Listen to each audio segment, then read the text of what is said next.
Boa noite a todos, pessoal. Nós estamos iniciando aqui uma transmissão. Vamos atrasar mais alguns segundos, porque estamos utilizando mais de uma plataforma para transmissão e torna um pouco mais complicado o trabalho. E vamos já dar início à nossa live da noite, aos amigos de Guaxupé, da região de Guaxupé, aos amigos que nos veem em vários pontos do país. Já estamos iniciando.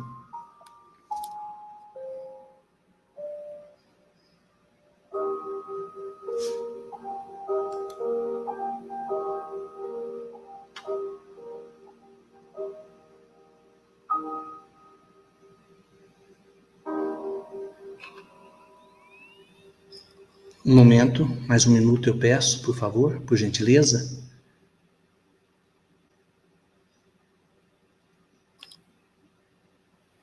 Já estamos acessando a página.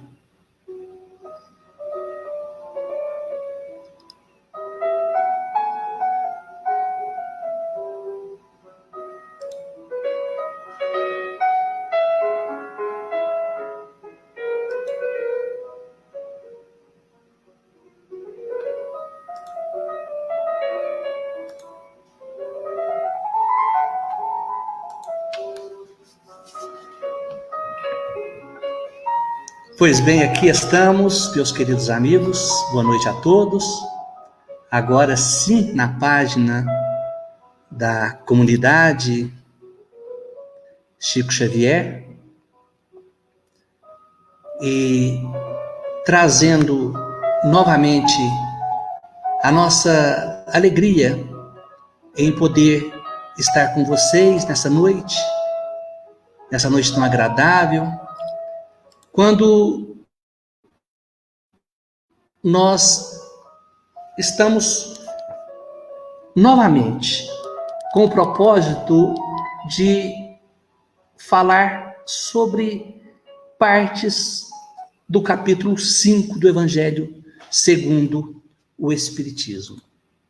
Acontece que, na semana passada, falamos algumas coisas, fizemos algumas considerações a respeito de tão grande obra evangélica, ou de trechos dela ali contido naquele capítulo, mas outras coisas ficaram de grande importância, até fomos alertados por amigos atentos a respeito da necessidade de levarmos ao conhecimento de todos esses outros trechos que nós, por acaso, não tratamos aqui na última semana.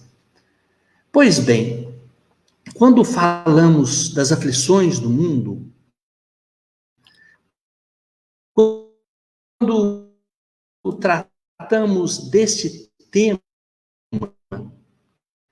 alertou-nos ali no capítulo 5 do Evangelho, que para que a gente melhore, Deus nos deu precisamente o que necessitamos e o que nos basta.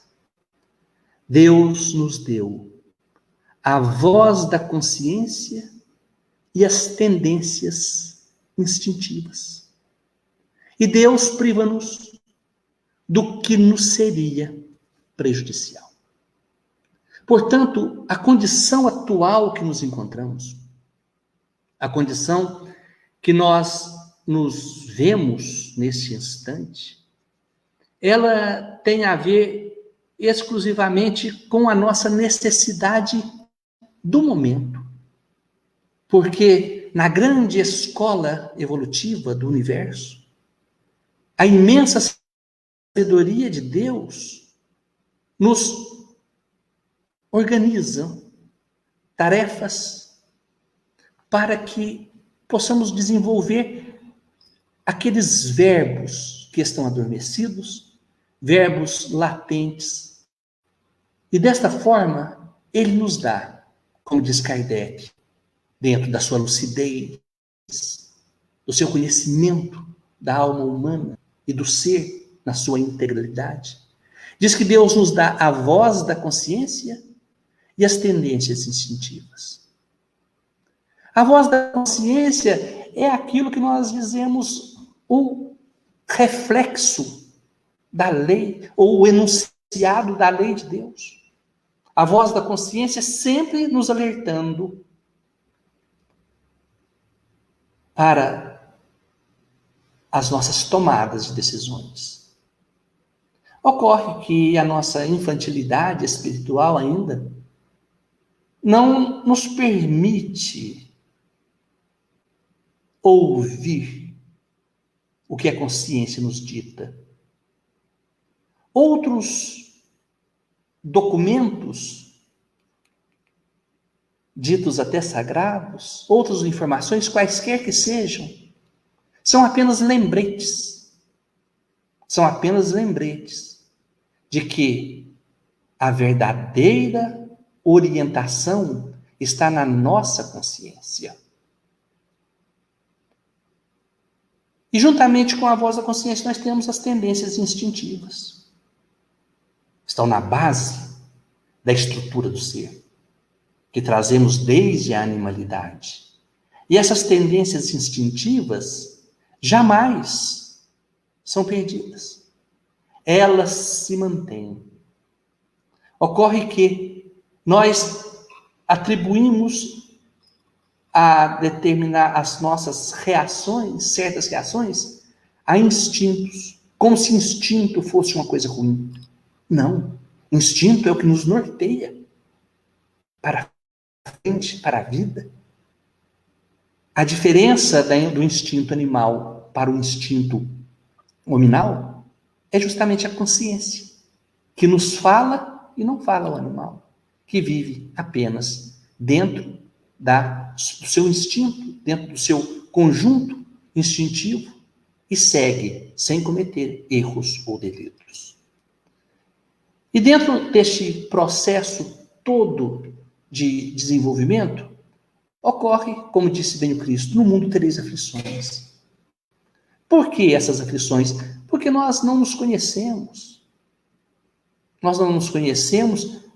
Se fomos e somos feitos à imagem e semelhança de Deus, esta estrutura divinal encontra-se no íntimo do nosso ser. E acontece que, a princípio, nós não conhecemos porque somos primitivos e ignorantes. Mas à medida que vamos vivendo, os vícios vão se sobrepondo e vão ocultando e ofuscando a manifestação deste ser divinal ou desse rascunho angelical que há em nós. E assim, nós vamos seguindo, sem saber bem o propósito da existência, e porque somos rebeldes e queremos fazer as coisas à nossa maneira e não ouvimos a nossa consciência, nós sofremos. Sofremos, daí o Cristo dizer, no mundo tereis aflições, mas tende bom ânimo. Tende bom ânimo. E é neste ponto, exatamente aqui onde estou, onde estamos nesse instante, é que o ânimo então se manifesta, porque nós descobrimos que as nossas dores, elas podem ser minimizadas, e as nossas dores podem ser trocadas por ações no bem. Nós podemos, sim, agir de maneira consciente, então ouvindo a voz da razão. Agir em conjunto ou para a humanidade. pois é essa a proposta do ser. E vejam, quando nós falamos isso, não é uma ideia que advém da nossa vontade, ou do nosso estudo, do nosso conhecimento. Não, não é. Isso, Vicente de Paulo, conhecido pela sua manifestação caritativa em todos os momentos da sua existência, como essa personalidade, ele vem e deixa uma mensagem no Evangelho segundo o Espiritismo, dizendo que a chave da felicidade se revela na prática do bem. Aflições, no mundo tereis aflições. A felicidade é aquela conquista que se coloca como antípoda à aflição. A chave da felicidade, segundo nos revela a doutrina espírita, é a prática do bem. Mas por que será que eu não pensei nisso antes? Eu posso ser feliz na prática do bem? Sim, é a chave. É esta chave que Vicente de Paulo chama de caridade. O exercício da caridade que nos é possível praticar é a chave para minimizar as nossas aflições e mostrar para nós um mundo diferente, um universo diferente. Diz ele na sua missiva: sede bons e caridosos, pois essa é a chave dos céus. Sede bons e caridosos. A benevolência é uma das pilastras da caridade. Benevolência, indulgência, perdão.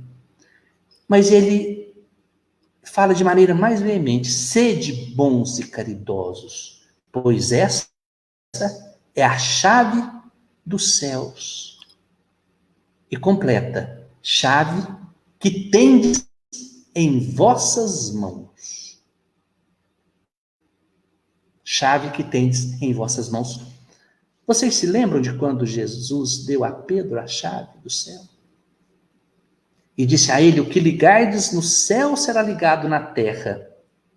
Ou, o contrário, o que ligardes na terra será ligado no céu. E o que desligardes na terra será desligado no céu. E como eu sempre afirmo, Jesus falava com Pedro, falava com os outros apóstolos, falava com quem quer que seja. A sua orientação não era para aquele ser, para aquele indivíduo. Era para todos nós. E aqui no século XXI nós podemos ouvir Jesus entregando-nos a chave, dizendo: ela está na sua mão, e esta chave, você liga e desliga coisas na terra. E ao desligar, você desliga no céu. Ao ligar, você liga no céu também. E onde está o céu? Dentro de nós. Conforme disse o Cristo. Então nós vamos ligando e desligando das coisas do mundo. Quais são os nossos propósitos e objetivos? Onde que eu estou conectado? Olha, a chave está na minha mão. Depende de mim desconectar-me das coisas do mundo, das paixões, das ilusões, dos prazeres fugazes, momentâneos, que povoam a nossa mente e são motivos de tantas quedas durante a nossa invigilância, durante o nosso sono da alma, como diz Paulo de Tarso. Ai, meu Deus, a chave está nas minhas mãos? Sim, E ele diz: gostaria que dispensasse mais interesse, mais fé às leituras evangélicas. Vicente Paulo falando. Gostaria que vocês prestassem mais atenção, tivessem mais interesse nas leituras evangélicas. Não é saber o evangelho de cor, capítulos e versículos. Tivessem interesse no que o evangelho expõe.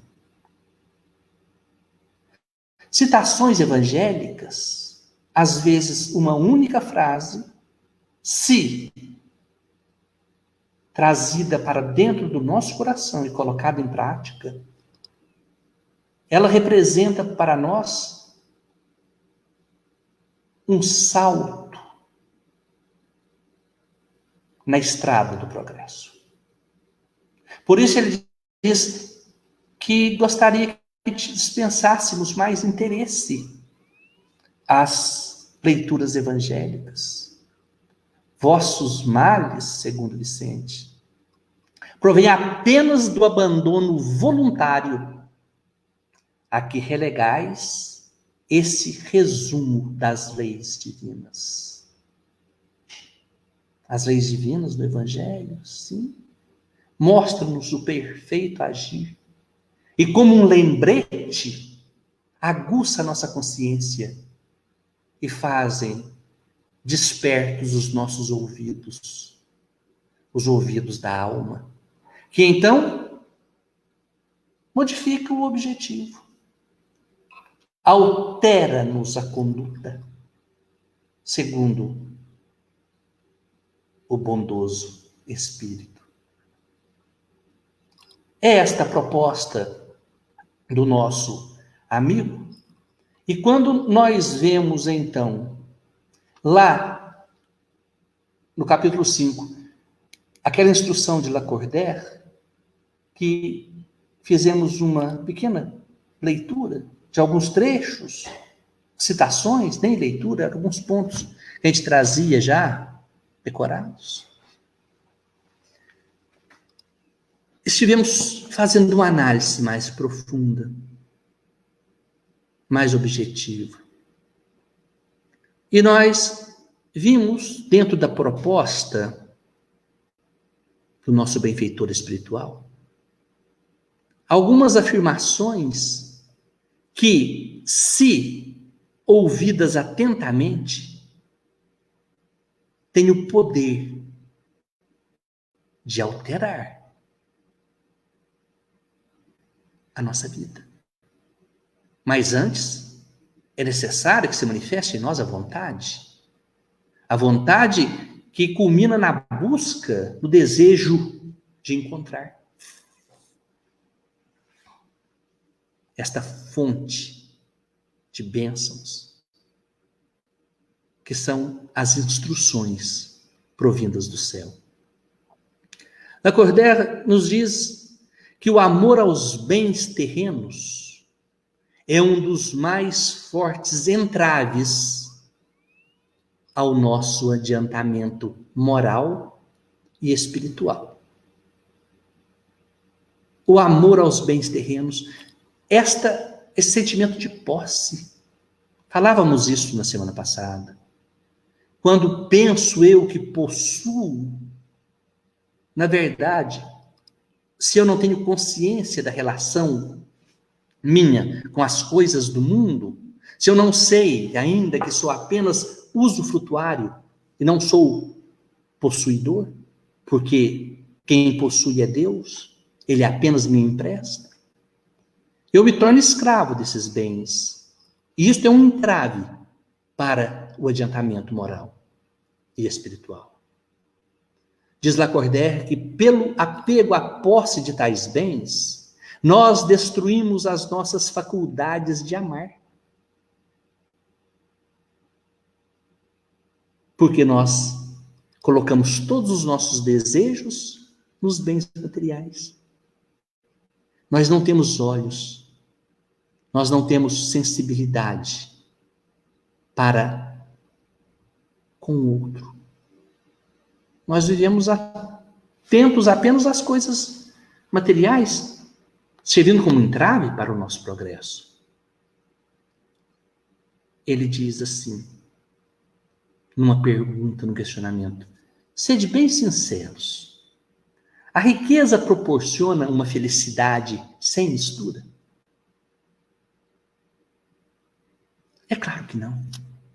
Porque aquele que possui tudo, lhe falta algo.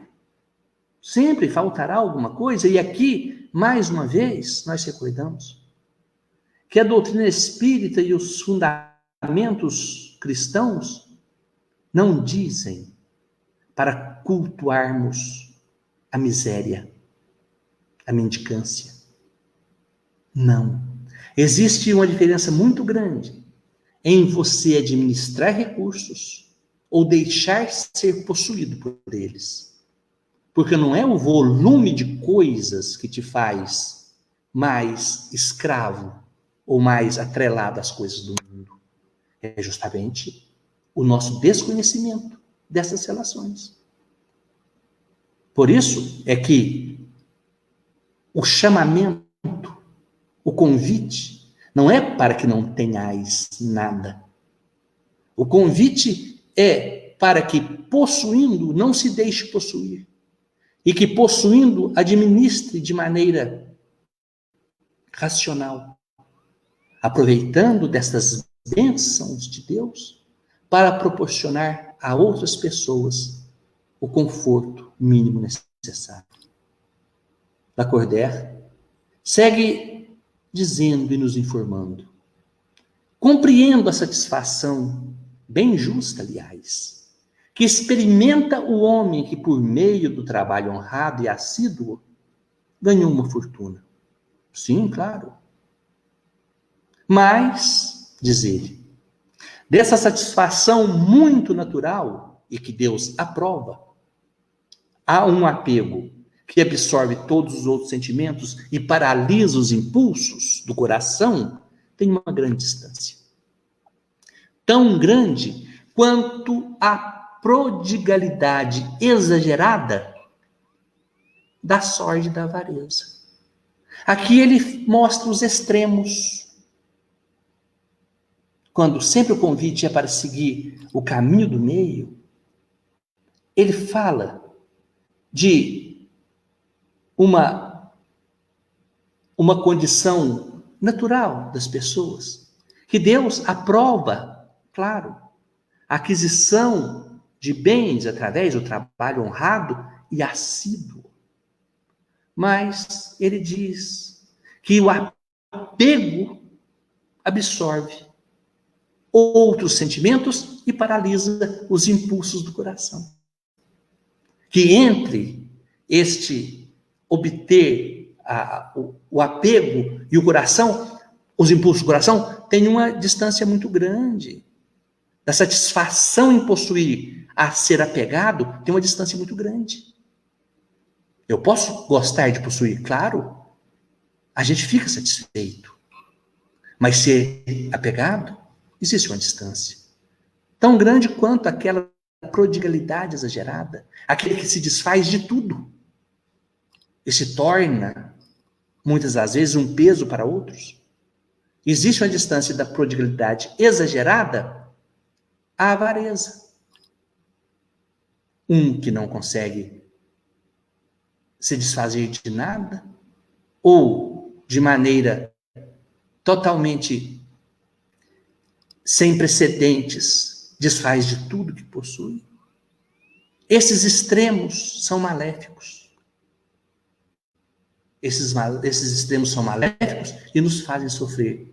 Mas aí então Lacordaire diz que entre esses dois vícios, Deus colocou a caridade. A caridade santa e salutar virtude que ensina o rico a dar sem ostentação para que o pobre receba sem baixeza.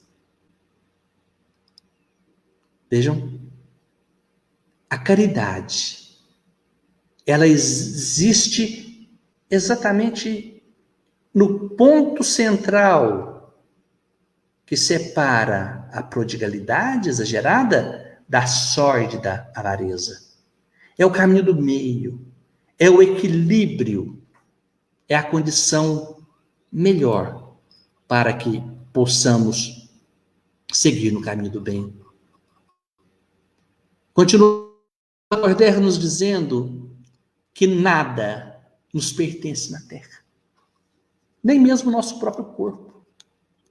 Esta é uma afirmação um tanto quanto desnecessária, talvez, até pueril, mas é que nós não pensamos nisso. E o convite da doutrina espírita é justamente reformularmos os nossos conceitos e nos atentar para essas verdades tão óbvias, mas que parece que estão distantes de nós, em outro ponto, em outro mundo. Nem o corpo nos pertence, diz ele, porque a morte nos despoja dele e de tudo que é material. Diz ele que somos nós depositários e não proprietários. Deus nos empresta com a condição de que, pelo menos o supérfluo, reverta em favor daqueles que não têm sequer o necessário. Vejam, o supérfluo nosso de cada dia poderia muito bem ser revertido em favor daqueles que não têm sequer o necessário. O que nos custa? Nos custa porque estamos desatentos. Muito desatentos, nós não vemos que o outro também é instrumento para o meu desenvolvimento e que a caridade somente pode ser exercida em relação a outra pessoa. A benevolência é em relação ao outro, a indulgência em relação ao outro e o perdão da mesma forma. É o outro que é o objeto. É a nossa abnegação que faz de nós espíritos melhores. Negarmos-nos a nós próprios, a nós mesmos, trabalhando de maneira equilibrada e pelo menos, diz Lacordaire, pelo menos o supérfluo seja utilizado para atender às mínimas necessidades dos outros. Os bens que Deus nos confiou despertam nos nossos corações ardente e desvairada cobiça. Será que nós já pensamos quanto que nós nos apegamos de forma imoderada às coisas perecíveis e passageiras do mundo? Será que nós já pensamos que nós vamos ter que dar conta dessas coisas em algum momento da nossa existência? Como naquela parábola do mordomo infiel. Aquela parábola tão bela, diz, como diz Jesus, o reino do céu se assemelha àquele senhor de muitas terras que, viajando, deixa os seus bens sob a responsabilidade de um mordomo. E o mordomo não cuidou direito das coisas do seu patrão. E o patrão retorna. E sabendo que o mordomo havia utilizado mal os seus recursos, pediu a ele: traga-me os livros para conferência. E o mordomo se viu apertado e disse: cavar a terra não tenho forças. Pedir esmola tenho vergonha, o que farei? Foi quando então ele começa a perdoar as dívidas dos outros que deviam para a fazenda.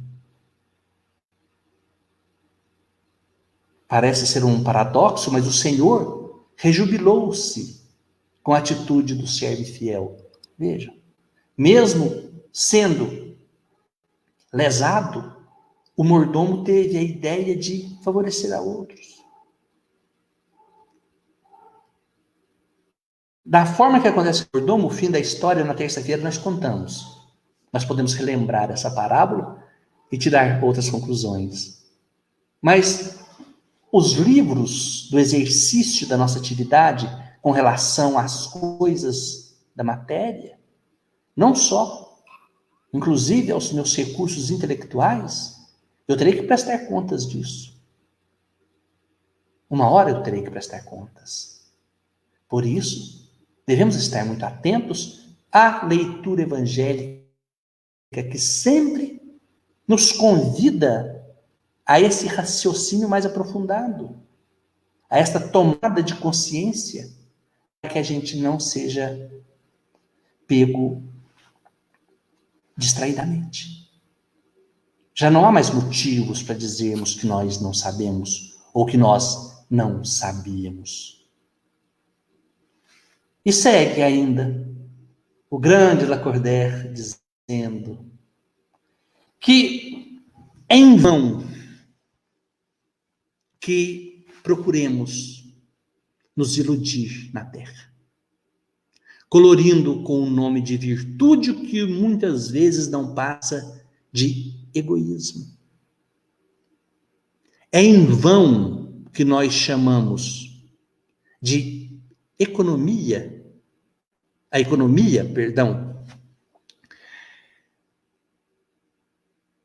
e a previdência, na verdade, são cupidez e avareza. Mas eu sou econômico, eu sou previdente, na verdade. Eu estou guardando para depois. Guardando para quando? Para quando? Mas quanto tempo eu terei encarnado? Mas quanto tempo? E eu fico guardando aquilo, retendo. Sendo que, na verdade, o convite é para que possamos, no mínimo, como diz Lacordaire, dispor do supérfluo para atender outras necessidades. Ele diz que um pai de família, muitas vezes, se tende a praticar a caridade, economizando, amontoando ouro e prata, dizer que é para deixar para os filhos a maior soma possível e evitar que caiam na miséria. Tá bem, é justo e paternal. Porém, ele diz, será esse o único motivo que ele queria? Nem sempre, né? Às vezes nós dizemos, a pessoa fica guardando, não é nem para o filho, ele fala que é para o filho, mas ele está iludido, guardando para ele mesmo. Infelizmente, gente, o homem que possui bens de fortuna tem um sentimento tão forte quanto o apego aos seus mesmos bens. Esse homem, ele tem um sentimento ou um vício que nós chamamos de orgulho. E esse orgulho, ele não se manifesta, ele não é aparente. Ele é um vício que sorrateiramente vai tomando conta dos nossos sentidos. E então, nós vamos nos apegando nesses bens por conta do orgulho, porque acredito eu que tendo mais coisas, eu poderei ser melhor do que o outro. A maioria das vezes, aquilo que juntamos não é nem por previdência ou economia, como faríamos talvez uma falsa ideia, um falso juízo, mentindo para nós mesmos. O desejo da posse é para afrontar os demais, mostrando que eu tenho, e por eu ter eu posso, e podendo eu sou melhor. É esse o desejo do orgulhoso. É isso que motiva o orgulhoso. É isso. É esse o resultado do orgulho que não se manifesta em nós. Diz ele que esbanjar a riqueza também não é demonstrar desprendimento dos bens terrenos. Esbanjar riqueza é descaso e é indiferença. Tem que ser muito bem aplicado. Tem que ser racionalizado o gasto de todos os recursos. E mais uma vez diz ele que nós somos depositários desses bens. E que o homem não tem, portanto, o direito de dilapidar os seus recursos. Não tem, não pode. O desapego aos bens terrenos consiste em apreciar a riqueza no seu justo valor. O desapego aos bens terrenos consiste em apreciar a riqueza no seu justo valor, em saber servir-se dela em benefício dos outros e não apenas em benefício próprio. Em não sacrificar por ela os interesses da vida futura, em perdê-la, se for o caso, sem murmurar, se for este o desejo de Deus.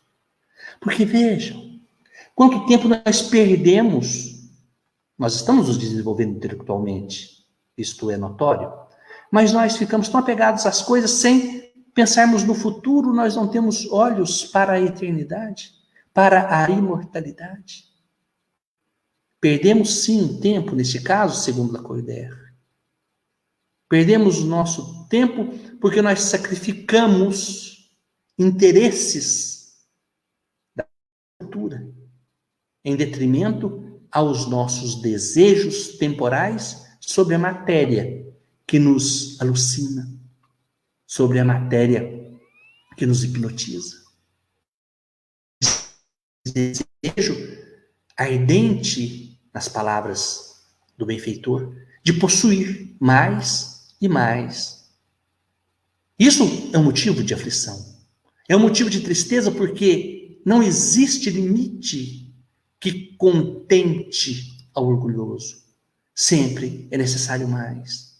É um motivo da sua aflição. E ele não ouve a consciência. E vai pelo instinto e pelos conhecimentos adquiridos. É assim que se procede.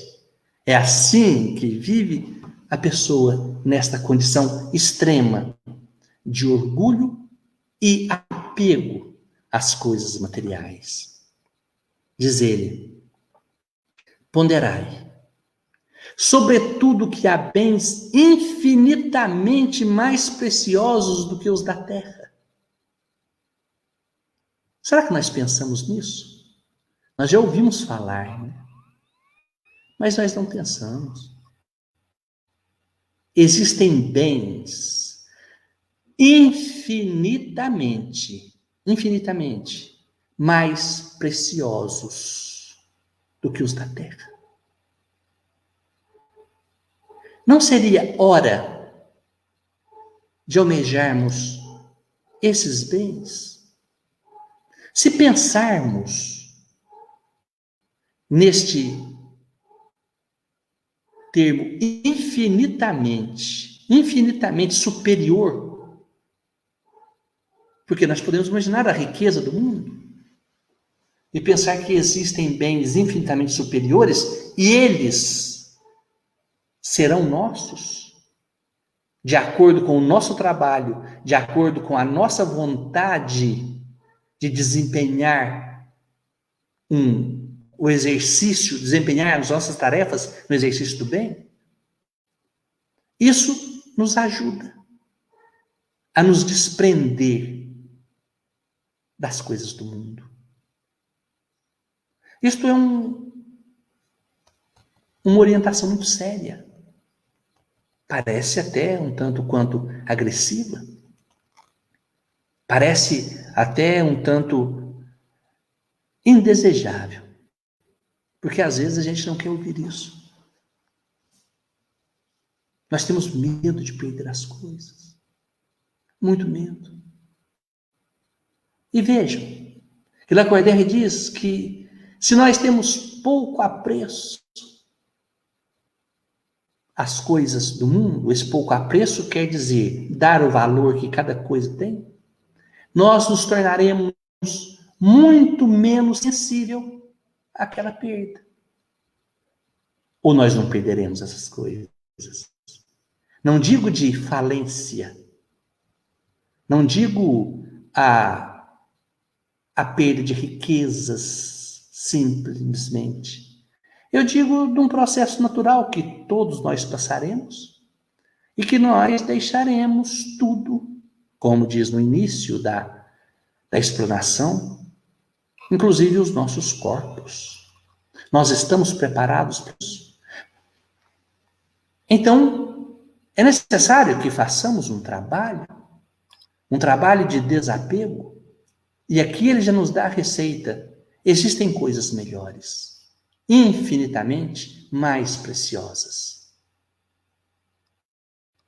Por isso, seria lícito para nós tomarmos esta decisão de alterar a nossa vontade no quesito a possuir. O que realmente eu possuo? O que realmente eu posso levar comigo? O homem se apega aos bens como uma criança que só vê o momento presente. O que é diferente, um adulto que vê as coisas mais importantes por compreender. Nas palavras proféticas do Cristo, o meu reino não é desse mundo. O adulto já coloca os seus anseios em pontos mais adiantes e realmente sólidos, estruturados sobre a rocha da razão. Enquanto que a infantilidade que acomete muitos de nós faz com que tenhamos sim a postura de uma criança que só vê os brinquedos ali do momento e chora por tão pouca coisa. E ri por pouca coisa. Ele está atento a só aquele ponto. O adulto já tem outros planos. O adulto racional. O adulto ponderado. E então, veja, concluindo, que Deus não nos ordena que nós nos despojemos do que nós possuímos. Claro que não. Nós não podemos abrir mão do que possuímos e para não nos tornarmos mendigos. Porque aquele que despoja do que possui, ele vai entrar numa mendicalidade voluntária. Portanto, segundo Lacordaire, quem assim agisse seria uma carga para a sociedade. Nós não vamos despojar das coisas. É a nível de sentimento. Proceder assim, se assim procedêssemos, seria compreender mal o desprendimento dos bens terrenos. Não. O desprendimento é conviver com tudo sem nos ligarmos a nada. Seria essa a principal orientação de Lacordaire.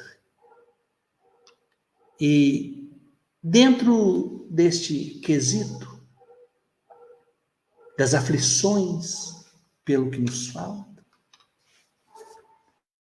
aflições pelas nossas frustrações, as aflições que tomam forma em nosso corpo físico através de enfermidades que se manifestam. É necessário que façamos uma viagem de intronização em nós. E aproveita esse instante para relembrarmos duas orientações do Cristo, que disse: e quando orares, não façais como os hipócritas que pensam que por muito falarem serão ouvidos. Entrem no seu aposento e ali digam: Pai nosso que estais nos céus. Quando orares, diz ele. Mas em outro ponto ele afirmou: vigiai e orai para não cairdes em tentação. E juntando os pontos, juntando as duas falas do Cristo, nós vimos um ponto equivocado, que faz parte da nossa cultura, quando nós dizemos a hora de rezar é na hora de dormir, e quando levanta também, fazer uma oração. O dia de orar é o dia que nós vamos no centro. Vamos fazer uma oração aqui por um morto, vamos fazer. Mas Jesus disse: vigiai e orai, para não cair em tentação. Ele não disse que horas, a que hora do dia ou da vida, a hora de fazer a oração. Ele não disse que hora. Se ele não disse a hora, subentende-se que é a todo instante. A todo instante. E qual é a oração? A oração não é oração falada. É aquela oração que entra no quarto.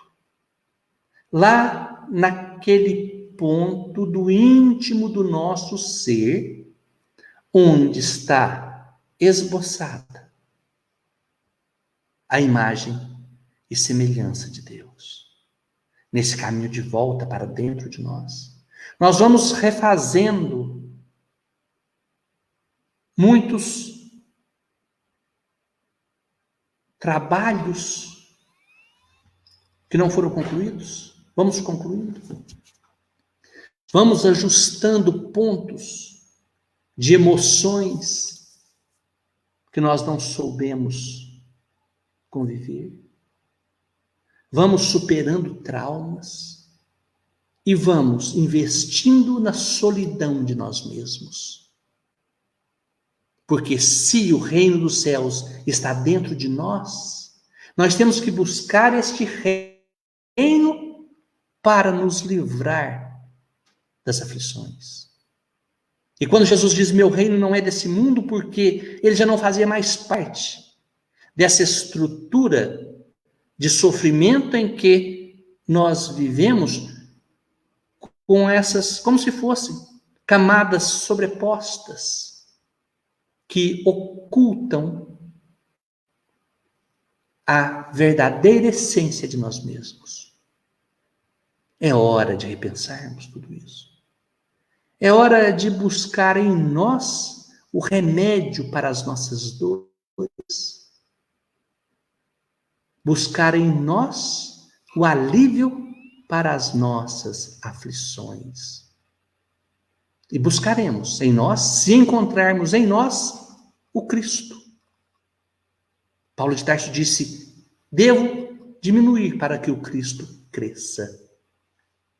Essa diminuição nada mais é do que o trabalho de todo dia para eliminar o ego, para reduzir o egoísmo, para nos desvincular dessa nossa personalidade, para fazer brotar a essência.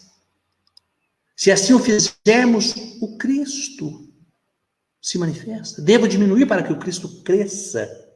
E se o Cristo cresce, nós já sabemos que ele disse: vinde a mim, vós que estáis cansados e oprimidos, que eu vos aliviarei. Aí vem a resposta: o Cristo está em nós. E nós vivemos buscando Cristo em todos os lugares. Nós vivemos buscando Cristo em templos religiosos, em orações de longas palavras e narrativas. E não sabíamos que o Cristo está em nós. E o Cristo está no próximo. Aí ele diz: amai ao próximo como a ti mesmo. Se eu amo o meu próximo como eu amo a mim e já sei que o Cristo está em mim, eu estarei assumindo a minha postura cristã e não mais negarei o Cristo.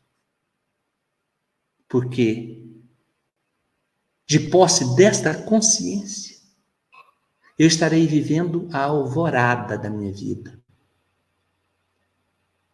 Eu neguei o Cristo. Nós negamos o Cristo. Antes do conhecimento. Antes do amanhecer da vida.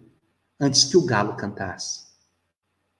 Mas já estamos desenvolvendo o conhecimento. Ampliando a razão. Adquirindo o raciocínio lógico fundamentado na fé. E assim o Cristo se manifesta. E não podemos segui-lo. E a aflição se reduz. Daremos o valor que cada coisa tem. E essas coisas todas são de Deus. A vida se torna mais leve. A vida se torna mais fácil. O jugo muito mais suave. E dentro dessa disciplina, e dentro deste entendimento, nós seguimos adiante. Contentes por podermos desfrutar deste entendimento. E mais uma vez, nós agradecemos a Deus, porque nos permitiu mais uma vez nos reunir aqui, em seu nome, ouvindo de seus mensageiros a proposta gloriosa da redenção de nossas vidas. Relembrando as palavras do Cristo proferidas nas terras da Palestina e que atinge o nosso coração nesse instante, fazendo de nós pessoas melhores por nossas intenções, fazem com que virtudes se manifestem em nossas vidas. E assim, Senhor, eu te agradeço. Te agradeço e te peço por cada um desses irmãos que, distanciados fisicamente, se unem nessa corrente de amor e de busca pela paz. Que a tua paz envolva o coração de cada um. Que a voz do Cristo possa impulsionar a voz da consciência implícita em nós. Este Cristo bendito,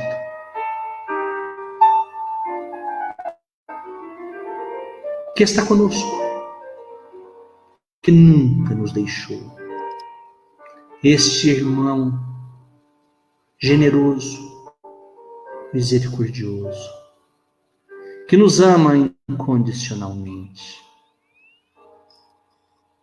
Por isso, Senhor, eu te agradeço. E que possamos seguir na tua paz, sob a claridade da tua luz. Que assim seja.